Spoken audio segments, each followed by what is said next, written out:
Béni soit le nom de Jésus. Il n'a pas fini. Amen. Donc, que vous soyez devant votre écran d'ordinateur ou que vous soyez dans la salle, ne vous déconnectez pas. Amen. Dieu, ce n'est que le début. Alléluia. Amen. Dieu fait de grandes choses. Merci Sylvie pour ta sensibilité à l'esprit. Alléluia. Dieu, il envoie l'Esprit Saint. Vous savez que même hier soir, on était vraiment honorés ici. Je sais que tout le monde n'était pas là, mais vraiment vous étiez honorés. La maison ici était honorée parce qu'on a eu une réunion spéciale hier soir avec des chrétiens issus de l'islam. Et j'aimerais vraiment remercier tous les frères et sœurs de cette cellule dans l'église, Mohamed, qui... avec toute son équipe. En fait, ce n'est pas que Mohamed, ce n'est pas juste un one-man show, c'est vraiment le travail de toute une équipe pour monter une soirée telle que nous avons eue hier soir. Il y a eu plusieurs intervenants, mais je repérais le pasteur Idir qui est avec nous ce matin, qui était l'intervenant principal hier soir. Mon frère, est-ce que tu veux bien te lever? Nous voulons t'honorer ce matin.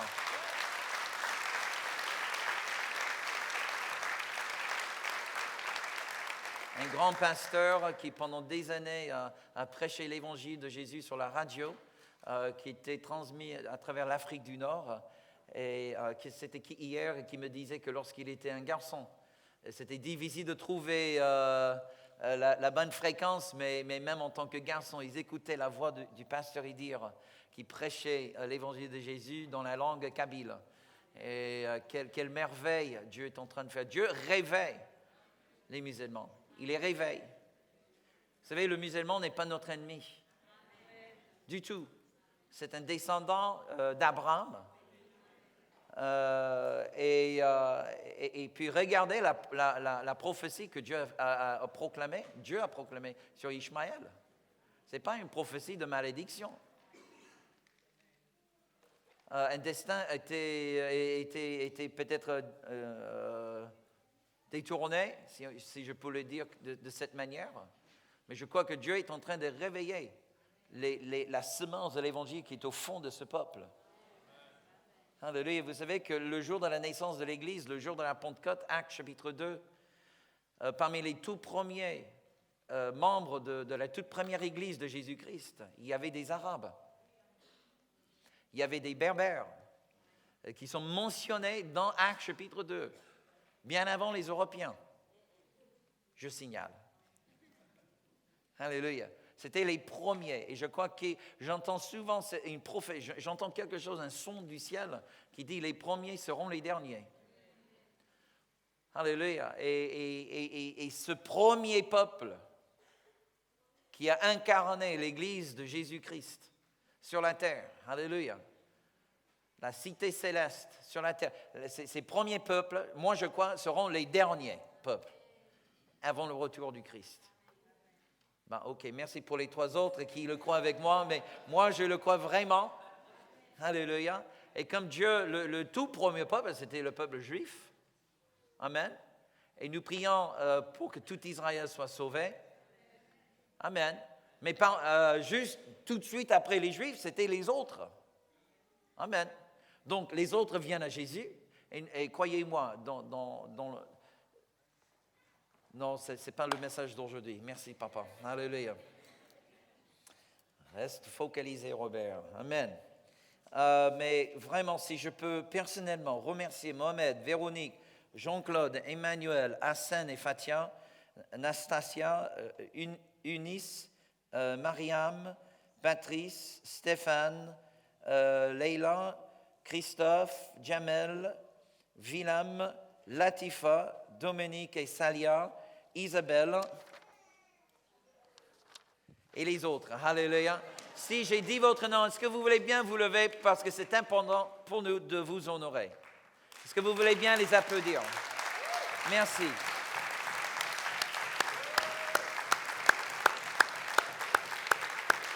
Merci beaucoup. Alléluia. Et juste toucher un mot de ce qui était déjà dit sur la fête de l'Église. La fête, une fois par an, par an, on fait un culte, mais pas ici. On fait le culte, c'est dans l'Oise, à peu près une soixantaine de kilomètres d'ici. C'est sur une base de loisirs, on est en plein air et on a l'autorisation à faire notre culte à une base de loisirs en plein air en France. OK, il n'y a que moi qui pense que c'est un miracle, mais je vous promets c'est un miracle. Ça va faire notre 3e année sur cette base de loisirs. C'est magnifique, c'est vraiment un lieu magnifique. Je sais que pour nos membres d'église qui habitent dans les banlieues sud, ça fait quasiment presque l'équivalent d'aller jusqu'à Bruxelles.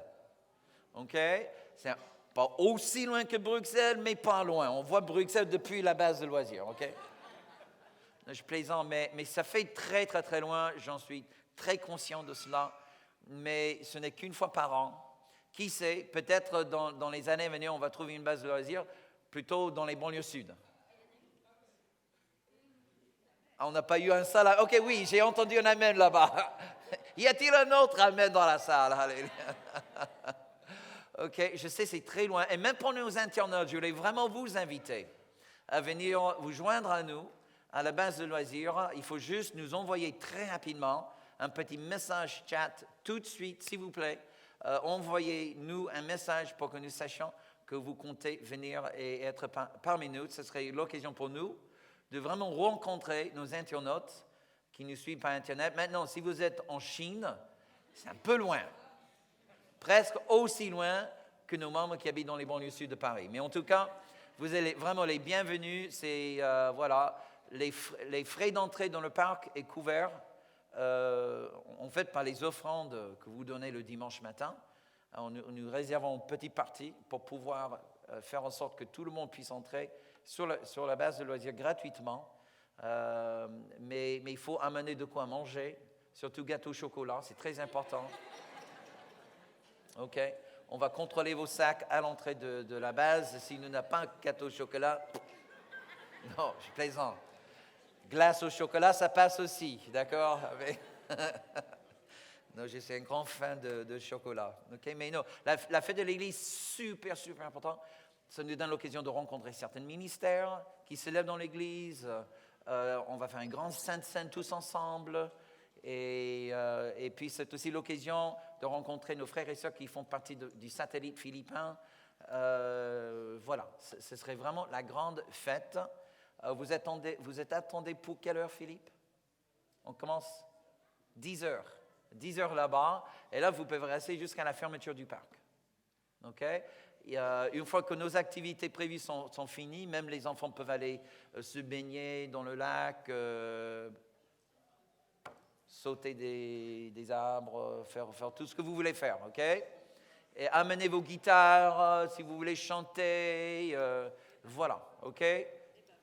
Les ballons, les jeux, pétanque, c'est Jean-José qui s'en charge de ce grand match. C'est l'expert, le professionnel. Voilà. Alléluia. OK. Gloire à Dieu. Il me reste 2 minutes pour prêcher ce matin. Alléluia. Mais honnêtement, Dieu, il a déjà dit tellement de choses.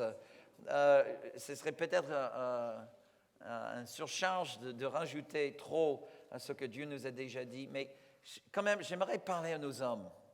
Est-ce que ça vous dérange, mesdames? Pour une fois, elles sont d'accord que le culte s'allonge. Ah oui, le regard de la part des hommes n'est pas aussi convaincu. Mais pourquoi j'aimerais parler aux hommes ce matin? Un constat, si vous me le permettez. OK? Et je ne m'adresse pas aux hommes spécifiquement ici. C'est les hommes en général. Parce qu'ici, nos hommes sont magnifiques. Merci. Ouais, ici, nos hommes sont des vrais hommes. Ouais. On mange la viande bien rouge. Ouais. Non, mais vraiment, je constate aujourd'hui une faiblesse gigantesque chez les hommes en général. Une faiblesse, que ce soit une faiblesse pas forcément intellectuelle, mais on permet aujourd'hui que l'intellect remplace l'état émotionnel, l'état moral. On pense que l'intellect remplace toutes ces choses. Mais ce n'est pas l'intellect qui détermine l'intégrité d'un homme. Et c'est l'intégrité qui va définir un homme. C'est vraiment l'intégrité. Messieurs, l'intégrité, c'est vraiment votre monnaie d'échange dans le monde, ainsi que dans le royaume céleste. Un homme qui n'a pas d'intégrité, ce n'est pas un homme, c'est un garçon dans un corps qui est âgé. Amen. La première chose qu'un homme doit apprendre, c'est l'intégrité de sa propre parole. Que sa parole soit aussi comparable que la parole de Dieu. Que quand tu dis une chose, c'est comme si la chose est faite. Alléluia. L'intégrité. Les hommes aujourd'hui, en général, sont très mous, d'un point de vue moral, d'un point de vue émotionnel. Ils sont remplis d'insécurité. Ils ne sont pas sûrs d'eux. Il manque énormément d'affirmation. Les hommes en général, aujourd'hui, sont affamés de cette affirmation. Ils ne sont pas bénis en tant qu'hommes. C'est ça le problème. Un homme est béni principalement par son père. C'est de son père qu'il va vraiment sentir s'il est vraiment un homme ou pas un homme. Donc, si son père n'était pas en mesure de lui attribuer cette bénédiction, comment voulez-vous qu'il il le donne par la suite? C'est difficile de donner une chose que tu n'as pas. Amen. Donc, mais aujourd'hui, on va recevoir la bénédiction de notre Papa Céleste. Alléluia. On a tendance, nous les hommes, d'être peureux, de ne pas prendre les bonnes décisions, d'être pleurnicheurs et prisonniers d'une mentalité de victime. Trop souvent, on agit comme des garçons avec un énorme manque de responsabilité. On cherche des aventures au lieu de chercher à construire quelque chose de durable. Ça veut dire que l'homme aujourd'hui est pleinement dans une crise d'identité. Et Dieu veut restaurer la dignité de nos hommes. Amen. Pourquoi c'est important? Parce que si un homme n'est pas à sa place, la femme ne sera jamais à la sienne. Si un homme ne trouve pas son leadership, la femme ne trouvera jamais son soutien. Et si un homme n'arrive jamais à protéger le foyer, rester fidèle à son alliance, ses enfants deviennent dysfonctionnels. Et là, la société vers à la dérive. L'intégrité. Dans le psaume 119, qui est le plus long chapitre de la Bible, et le verset 160, si vous voulez juste le noter, le chapitre 119 et le verset 160. Il dit ceci. Le fondement de ta parole est vérité. Le fondement de ta parole est vérité. On fait le mot vérité dans ce texte, c'est le mot en hébreu émeth. Émeth, qui signifie stable, certaine. Le fondement de la parole de Dieu est stable. Alléluia. La parole de Dieu, elle est certaine. Ça veut dire vrai et digne de confiance. La parole de Dieu, elle est vraie. La parole de Dieu, elle est digne de confiance. On peut mettre notre confiance sur ce que dit Dieu dans la Bible. Elle est assurée. Elle est fidèle. Ça veut dire que la Bible, elle est intègre. Car c'est ça vraiment le sens de ce mot. Et c'est ça la qualité que Dieu cherche chez les hommes, l'intégrité. Stable, certain, vrai, digne de confiance, assuré, fidèle. Alléluia. Dans le Proverbe 14, chapitre 14 en Proverbe et le verset 25, un verset très intéressant qui parle en fait de la justice. Proverbe 14 et le verset 25 dit ceci, le témoin véridique,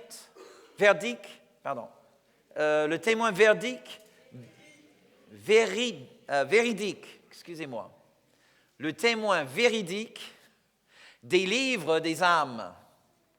C'est intéressant. Le témoin véridique, c'est le même mot que vérité. Okay? Le témoin qui est stable, certain, vrai, digne de confiance, assuré, fidèle. Le témoin intègre, délivre des âmes. Je suis convaincu que l'une des raisons pour lesquelles, dans beaucoup de nos églises, on pratique beaucoup de délivrance et on voit très peu, manque d'intégrité. Parce que tu peux crier, tu peux même user des démons, tu peux les fatiguer. Ils vont juste lâcher la personne pour un peu de temps pour avoir un peu de paix. Mais il n'y a aucune certitude que ces démons ne vont pas revenir. Quelle est notre certitude? L'intégrité. Alléluia. Il nous faut, mes amis, des hommes qui ne sont pas juste puissants dans l'esprit, mais profonds dans l'intégrité. Alléluia. Parce que nous vivons une génération de personnalités. On vit une génération de charisme. Si tu es un petit peu beau, tu parles bien, tu articules bien, tu as du charisme, tu as du charme naturel, ben tu deviens vedette. Star Academy. Moi, c'est un peu vieux maintenant. C'est quoi maintenant à la mode? The Voice.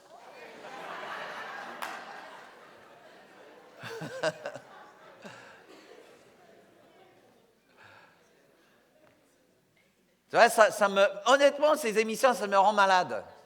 Franchement. Parce que tu as toute une génération qui ne rêve que d'une chose. Tu vois, faire un casting et puis le lendemain, riche, célèbre. Incroyable. Mais où est l'intégrité? Où est l'intégrité? J'ai lu juste cette semaine un article concernant un pasteur en Amérique que je connais, pas d'une manière très proche, mais de loin, qui vient se faire arrêter et risque une vie en prison. Pasteur d'une grande église dans un État que je connais très bien. Et puis Catherine et moi, nous avons des amis en commun qui sont membres de cette église et pour des crimes sexuels contre les mineurs. Et tu dis, mais où est l'intégrité? Où est l'intégrité? Mais tu sais, mes amis, on ne se réveille pas un matin. On ne se réveille pas le lundi matin, dimanche étant un saint, et puis lundi matin, on décide d'aller commettre un crime contre un mineur. Ça ne marche pas comme ça. En fait, on tourne un petit peu du droit chemin. Et le degré de détournement est tellement minime, personne ne le voit au début. C'est comme un bateau qui est en pleine mer. Et puis il fixe la destination. Et il s'égare juste par 1 ou 2 degrés du droit chemin. Là, il n'arrive jamais à la destination. Mais le problème, c'est que l'écartement est tellement minime, on ne le voit pas. C'est vraiment ça la notion du mot perverti ou tordu. Mes amis, ce ne sont pas des grands péchés qui vont emprisonner un homme. Ce sont des petits péchés. Manque d'intégrité. Et c'est ça ce que Dieu veut restaurer en nous, les hommes, aujourd'hui. Dans le psaume 78, et si vous avez une Bible, tournez-la rapidement. Psaume 78. Et on voit ce que Dieu a fait à Israël à cause du manque d'intégrité chez les hommes, surtout chez les pères. Psaume 78, Et puis en verset 55, en fait, je raccourcis vraiment ce texte, mais en fait, dans ce chant, on raconte comment Dieu a amené Israël dans la terre promise. Et en verset 55, il dit, Dieu a chassé devant eux, les Israélites, les nations, leur distribua le pays en héritage. Il fit habiter dans leurs tentes les tribus d'Israël. Mais ils tentèrent le Dieu de Très-Haut et se révoltèrent contre lui. Et ils n'observèrent point ses ordonnances. Ils s'éloignèrent et furent infidèles. C'est justement le mot qui fait le contraire de intégrité. Ils s'éloignèrent et furent infidèles comme leur père. Vous voyez l'influence d'un homme. Ils détournèrent comme un arc trompeur. Ils l'irritèrent, Dieu, par leur haut lieu. Ils exercèrent sa jalousie par leur idole. Dieu entendit et il fut irrité. Il repoussa fortement Israël. Il abandonna la demeure de Silo, la tente où il habitait parmi les hommes. Il livra sa gloire, la gloire de Dieu, et à la captivité et sa majesté entre les mains de l'ennemi. Il mit son peuple à la merci du glaive et il s'indigne contre son héritage. Le feu dévora ces jeunes hommes et ces vierges ou ces jeunes femmes ne furent pas célébrées. Dieu commence toujours son œuvre avec un homme. Mesdames, ce n'est pas parce que Dieu n'aime pas les femmes, ce n'est pas ça. Il faut juste reconnaître que dans l'histoire, Dieu commence toujours avec un homme. C'est l'ordre de Dieu. Dieu va chasser pour cet homme ses ennemis. Et Dieu va donner à cet homme son héritage. Mais le problème, c'est que sur les épaules de l'homme, ce n'est pas des privilèges d'être un homme. Ce n'est pas un privilège d'être un homme, c'est une responsabilité. Tous les hommes disent Amen. Pourquoi? Parce que si l'homme jamais se détourne du chemin du Seigneur, que fait Dieu? Dieu abandonne. Il abandonne. Et même Dieu va abandonner sa propre demeure. Remarquez bien que dans l'histoire du jardin d'Éden, avec Adam et sa femme, qui était le premier qui a mangé le fruit de l'arbre de la connaissance du bien et du mal? Est-ce que c'était l'homme ou la femme? Non, c'était la femme qui a mangé en premier. OK? C'était la femme qui a mangé en premier. Qui a mangé en deuxième? Oh, vous êtes tellement intelligent, franchement. OK? C'était l'homme qui a mangé deuxième. OK? Dieu, il a dit, le jour où tu en manges, tu mourras certainement. À quel moment les yeux d'Adam et les yeux de sa femme ont été ouverts? Ils ont vu leur nudité. À quel moment? Est-ce que c'était après le péché de la femme ou après le péché de l'homme? C'était après le péché de l'homme. C'est absolument extraordinaire.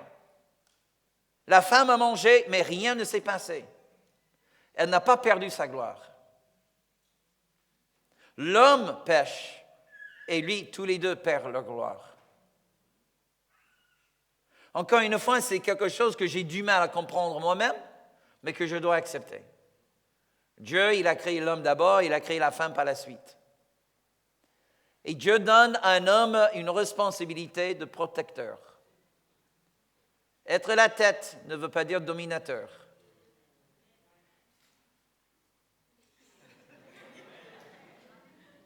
Amen.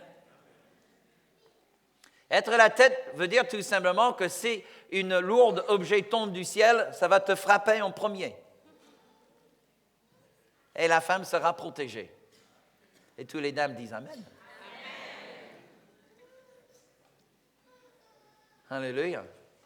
Ça veut dire tout simplement qu'un homme doit travailler, une femme peut travailler. C'est différent. Il n'y a aucune ordonnance à la femme de travailler, mais elle le fait de bon cœur pour pouvoir aux besoins de sa famille. Mais il est un commandement et dans l'Ancien Testament et dans le Nouveau Testament, un homme doit travailler et pouvoir aux besoins de sa famille. L'un des enseignements principaux dans l'Église primitive était un homme qui ne pourvoit pas aux besoins de sa famille est pire qu'un infidèle.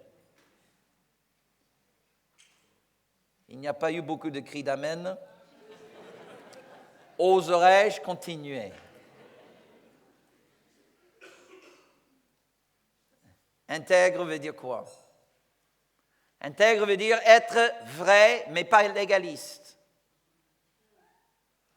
Être droit, mais pas rigide. Être entier, mais pas insensé. Sa parole est vraie. Elle provient de son être et non de son opinion. L'homme est maître de son âme. Il pleure avec ceux qui pleurent. Il rit avec ceux qui rient. Il sait se laisser aller dans la présence de Dieu, mais il sait se retenir dans la présence de la tentation. Il inspire le respect et ne l'exige jamais. Son cœur n'est jamais agité, angoissé ou inquiète. Il est solide, inébranlable et sûr de son parcours. Il ne l'a pas toujours la réponse à la question, mais il est toujours disposé à la chercher. Il fut un pasteur à New York en 1890. Il est devenu pasteur en 1890, nommé William Merrill.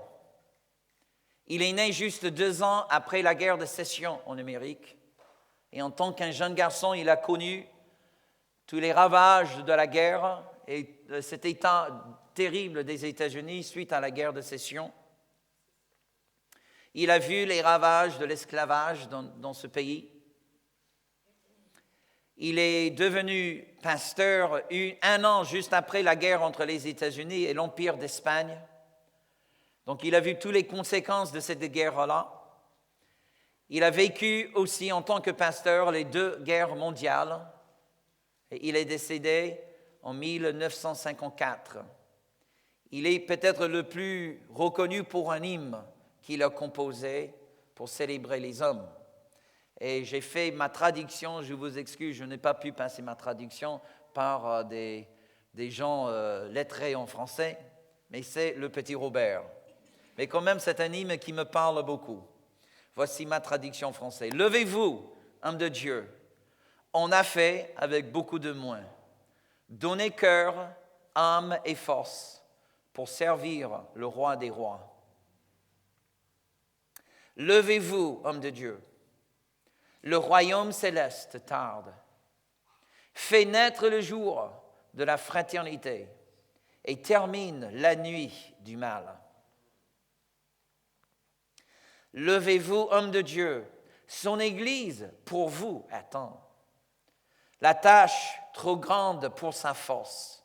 Levez-vous et rendez-lui puissante. Exaltez la croix du Christ, marchez dans ses pas, en tant que frère du Fils de l'homme. Levez-vous, ô homme de Dieu. 3 choses, je vous exhorte aujourd'hui. Et on va finir. Catherine, si tu peux regagner le clavier, s'il te plaît. Homme de Dieu, je vous appelle aujourd'hui à la repentance. Pas pour tous les péchés, juste le péché de manque d'intégrité. Le tien, celui de ton père, de tes pères et de tous les hommes sur la terre. Mais Dieu nous appelle d'abord à la repentance. Pas de pleurer, mais se repentir. C'est toujours différent. Se repentir signifie changer sa pensée. Et par conséquent, changer le style de vie. La repentance, ce n'est pas juste une prière que nous faisons un dimanche matin. La repentance, c'est une chose que nous vivons tous les jours de la semaine. Mais aujourd'hui, Dieu appelle à tous les hommes à la repentance. Numéro 2. J'appelle les hommes aujourd'hui à se livrer entre les mains de Dieu pour que Dieu forge en nous l'intégrité. Il faut une vie, mes amis, pour bâtir une bonne réputation. Il faut quelques secondes pour la bousiller.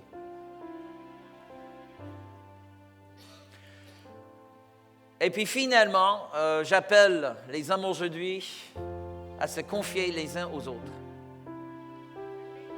Ça, c'est peut-être le plus dangereux pour nous. On peut se confier à Dieu, mais se confier les uns aux autres, c'est plus difficile et ça exige beaucoup plus de courage. C'est juste que j'arrive à une conclusion que cet appel que Dieu nous donne aujourd'hui, on n'est pas capable de le faire tout seul.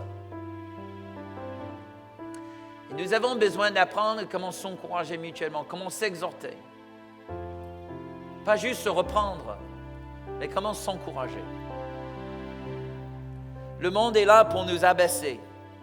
Le monde est là pour nous rappeler que nous ne sommes pas dignes de rien du tout. Le monde est là pour nous rappeler que nous n'avons pas les compétences qu'il le faut, que nous ne sommes pas à la hauteur. Il y a des multiples voix qui nous parlent toute la journée, du matin au soir et tous les jours de la semaine.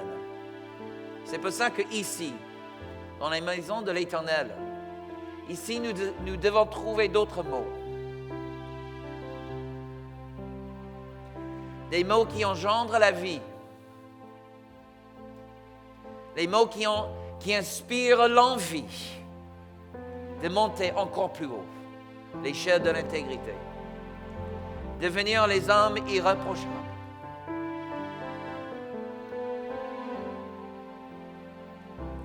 Ça, c'est l'appel de Dieu aujourd'hui. Qui est prêt à répondre à l'appel de Dieu? Je vous invite tous à vous lever.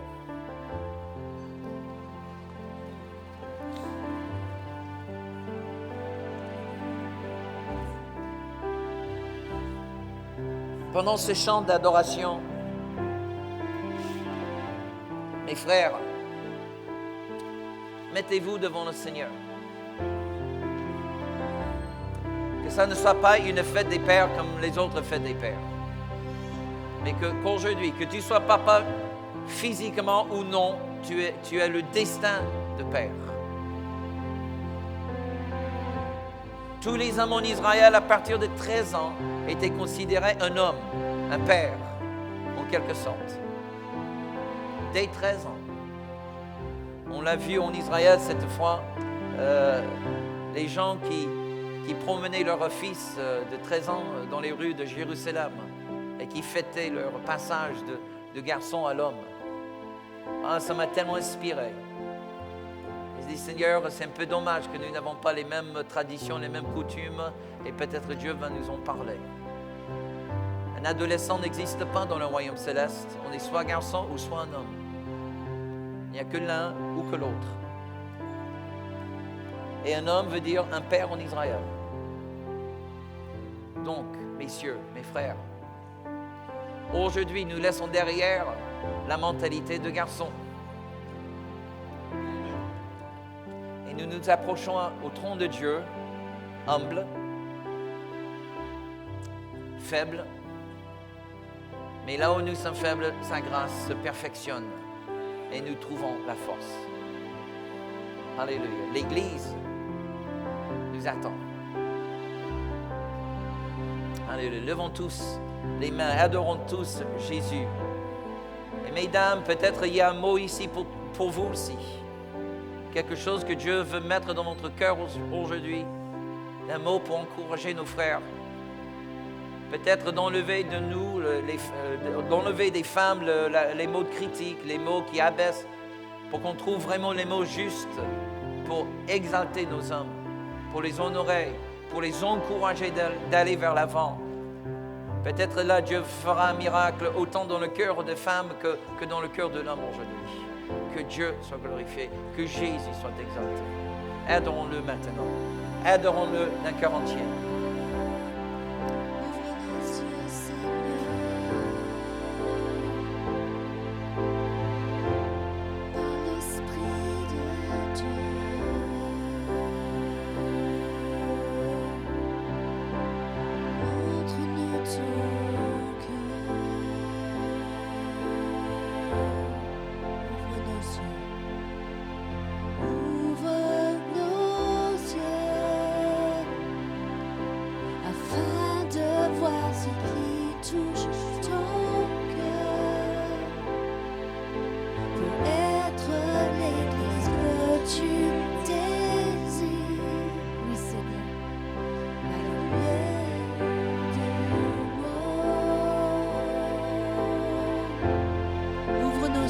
Chantons-le encore. Ouvre nos yeux, afin que ce qui touche ton cœur, pour être l'église que tu désires, la lumière du monde. Brise l'orgueil.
chanter ta gloire de tout mon être, de tout. Je vais chanter ta louange, amen, de tout mon être. Seigneur, tu es digne de tout recevoir, de chanter de tout mon être. Et je vais chanter ta louange. Dis-lui, mon être.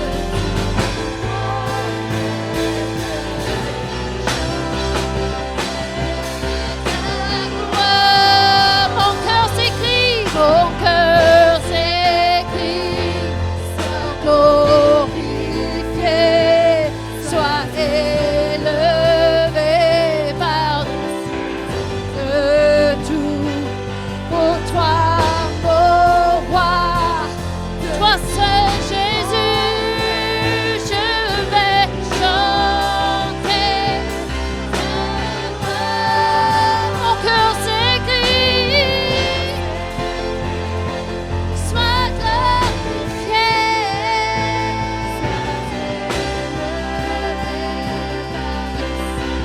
Pour toi, mon roi bien-aimé,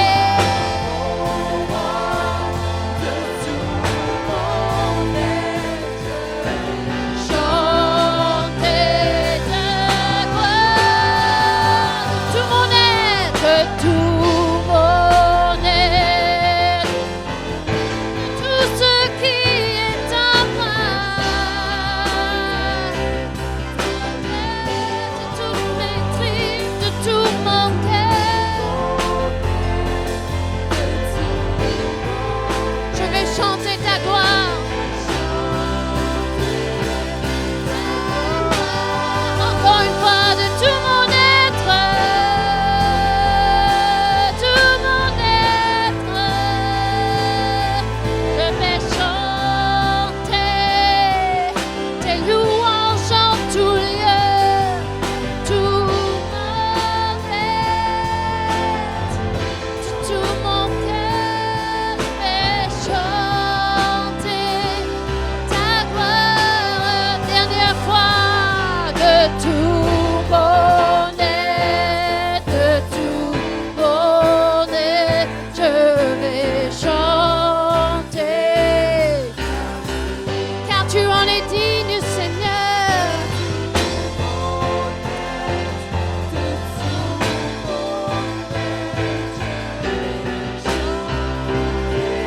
Mon cœur s'écrie devant toi, Seigneur Jésus, mon cœur.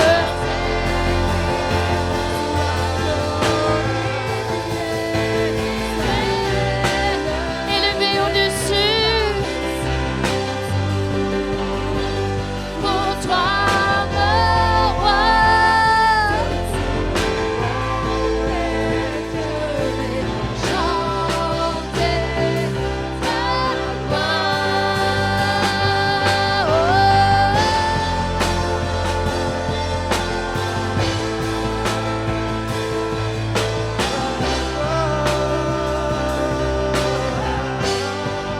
la gloire, l'honneur, la majesté, l'adoration, le règne.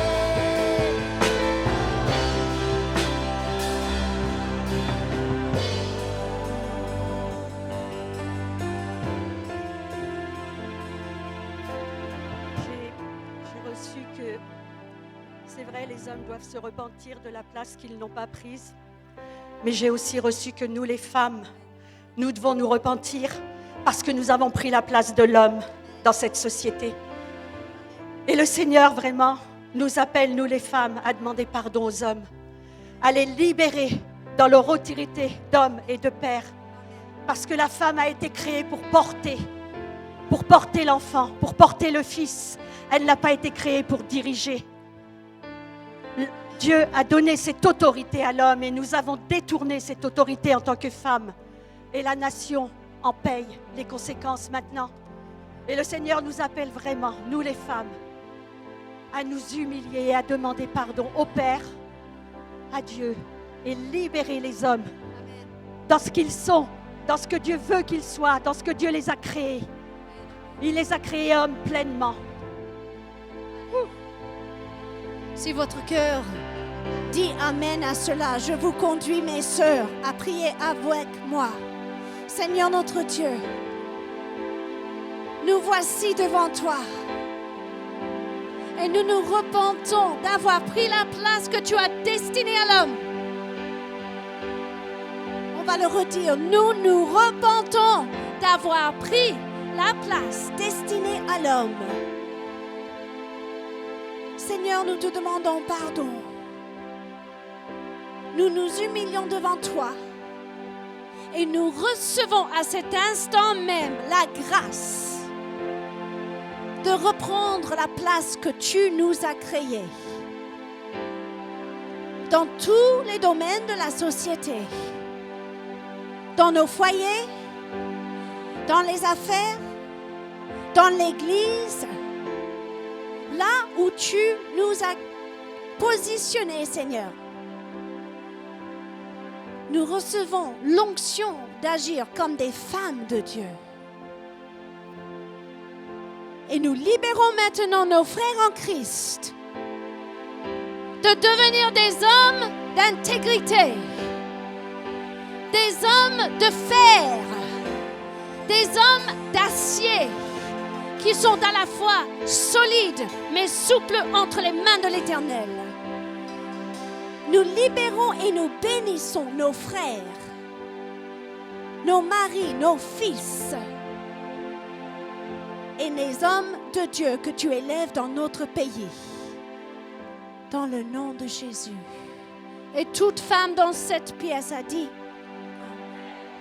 Amen, amen, amen. Alléluia. Est-ce qu'on peut acclamer le Seigneur pour cette prière?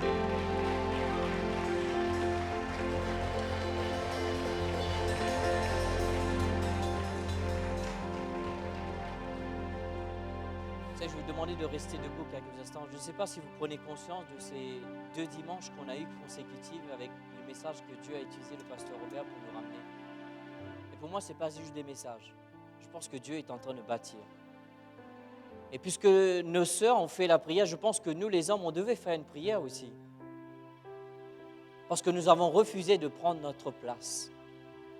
Alors je pense que l'heure arrive, nous devons nous répandre devant Dieu, nous répandre devant notre sœur ou notre épouse, le fait de fuir cette position que Dieu nous a donnée. Alléluia. Est-ce qu'on peut faire tout cela ensemble, mes frères? Alléluia. Je ne vous entends pas, les hommes. Merci, pasteur Robert. Est-ce qu'on peut faire cette prière tous ensemble? Alléluia. Disons tous ensemble. Papa Céleste, je voudrais venir devant toi pour te demander pardon. Pardon d'avoir pris ma place. Pardon d'avoir refusé, négligé cette position que tu m'as donnée à cause de ma faute. Ma famille, mon épouse, mes enfants ont subi les conséquences. Je te demande pardon, papa, au nom de ton Fils Jésus. Amen.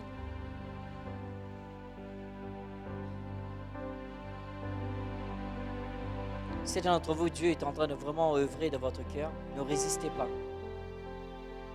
S'il y a votre épouse à côté de vous, que c'est le moment de tourner autour d'elle et de vous répandre, ne résistez pas à la voix de Dieu. Dieu est en train d'œuvrer. Peut-être vous avez dit qu'il n'y avait plus d'espoir.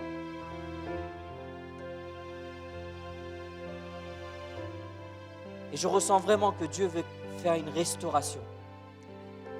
Vraiment, vraiment.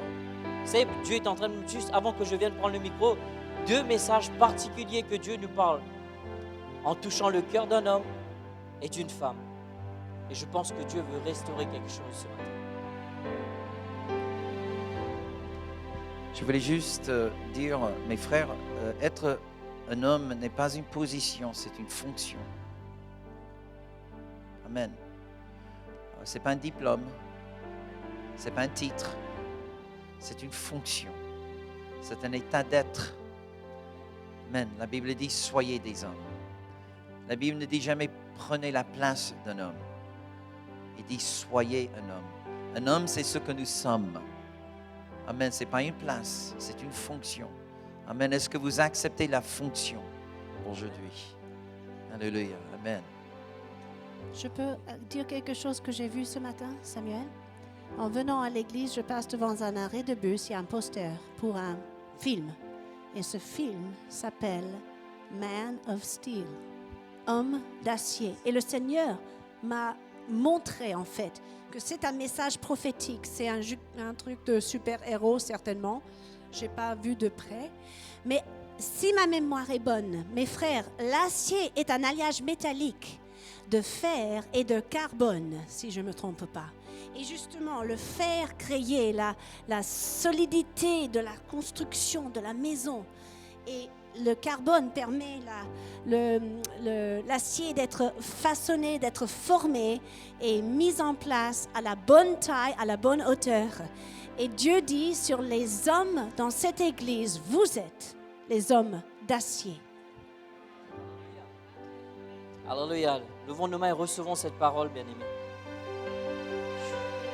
Oh, quel travail, Seigneur. Seigneur, nous ne voulons pas résister à cette œuvre.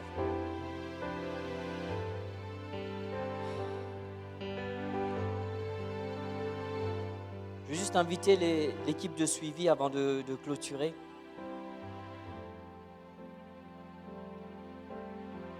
Si vous pouvez juste venir en avant.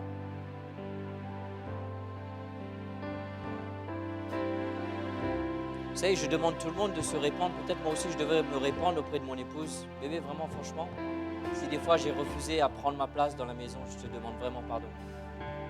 Je veux qu'aujourd'hui, que tu me pardonnes. À partir d'aujourd'hui, je prends l'engagement avec la parole de Dieu d'être un homme.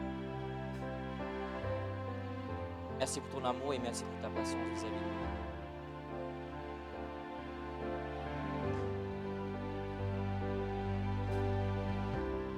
Ça, il y a tellement de paroles. Écoutez-moi bien, n'attendez pas d'être à la maison pour faire ce genre de geste.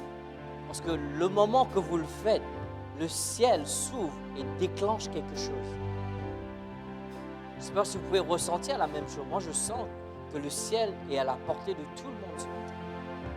Peu importe l'état où votre famille se trouve aujourd'hui, Dieu est capable de retourner une situation, tourner un malheur en notre profit pour notre bonheur. Alors ne résistez pas à la voix du Saint-Esprit.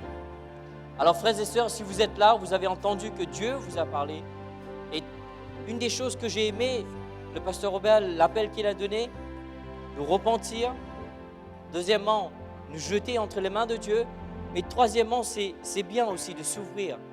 Peut-être tu as besoin d'un frère qui est là ou d'une sœur pour confesser ça, afin pour sceller cet engagement que tu prends avec Dieu.